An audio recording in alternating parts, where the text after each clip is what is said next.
Definitely, actually. And it happened when I was in 8th grader when I was shadowing. It was Mr. Bartel. I was in his classroom, and it was after he was grading essays. He turned to me and he said this one sentence, more like a question that's stuck with me ever since, even though that was about 5 years ago. He said, "Whatever you do, wherever you go, promise me you'll read." And I really took that to heart. At first, I might not have completely understood what that meant, but over the years, it's become more clear to me that he wants me to be informed. He wants me to take myself seriously and to expand myself, not just to take the cheap route or the easy route. So Mr. Bartel asking me, "Wherever you go, whatever you do, promise me you'll read," was something that I've kept with me ever since. Going from freshman year, where I was quiet and isolated, and I would just count down the minutes till the day would end. Now I'm pretty confident and outgoing. I'm happy around my friends. I'm happy to be in the classroom. In fact, sometimes I'm looking at the clock and I'm wishing the minutes wouldn't count down, especially now that they're counting down to graduation. So I've come a long way, especially from where I started from freshman year. I would tell freshman me to just not be afraid. I think as a freshman, one of the consistent things in my experience was that I was afraid either to put myself out there and make friends or to get involved in different clubs or whatever. But fear is the one thing that really holds you back from having a great experience. So if you can just overcome that fear and don't be afraid, then great things happen. Being in Mr. Bartel's AP Lane class and having these pretty philosophical discussions, I guess, about language and about life, because that was one thing he really enjoyed doing, intertwining language with the world. So being in those discussions, those lectures were fun. And there was also a time where at a track meet, it was our last track meet of the season, and me and a couple friends, we went on the trails behind Santa Margarita where the track meet was, and the sun was setting, and we were just running around it, taking pictures, and it was really beautiful and a really great time just hanging with my brothers and having fun for the last time.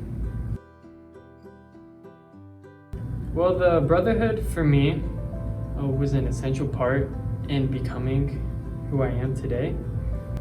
I haven't had really any instance throughout my 4 years of feeling like the brotherhood wasn't real, feeling like I didn't belong. Even during the time when freshman year I didn't have any friends, there was still that sense of fraternity inside the classroom. People would still talk to me, even if they didn't know me. So the brotherhood is definitely a thing that's real. It's definitely something that I felt, and it's helped me throughout my years becoming the person that I am, who's more confident, more outgoing, more friendly. Like I said, the first would be don't be afraid.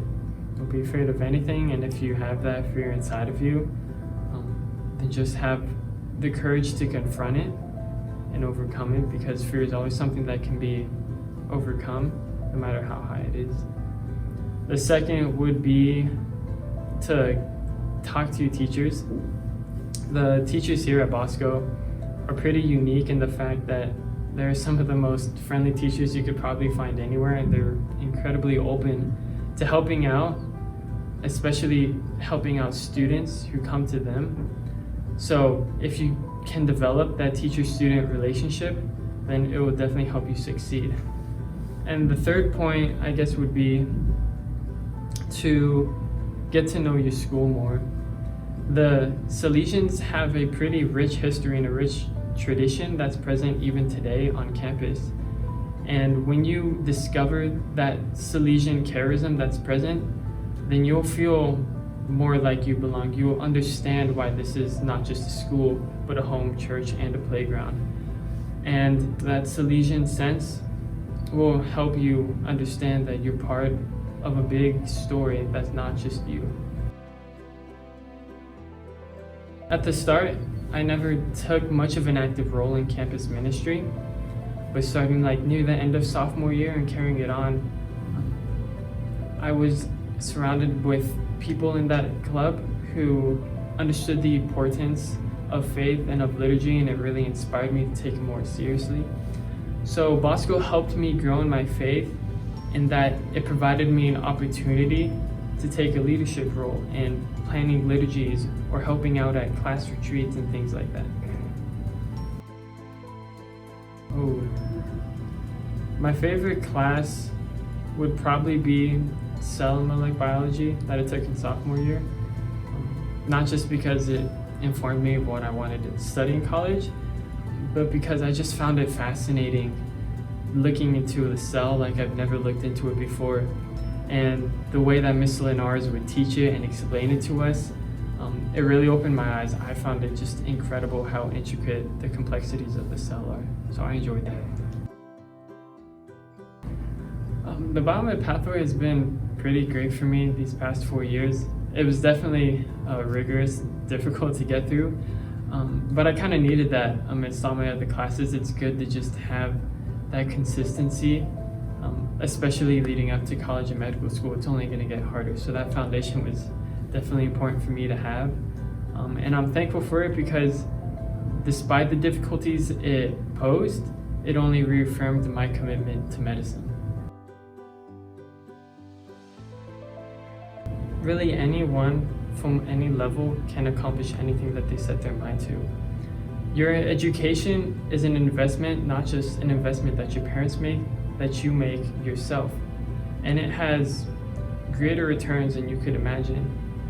And you'll have to make the choice to put in the work, sacrifice temporary things to study or to do homework, whatever it may be, in order to get a greater outcome. And you'll notice that at the end of your high school career, that everything that you invested into your education, you've completely reaped and even more. I hope one thing that never changes about me is just the hope that I have. Oftentimes I find myself, whether it's in the lowest moments or high moments, just looking forward to the future, looking forward to what awaits, because I have a hope that no matter how bad things get, they're always going to get better.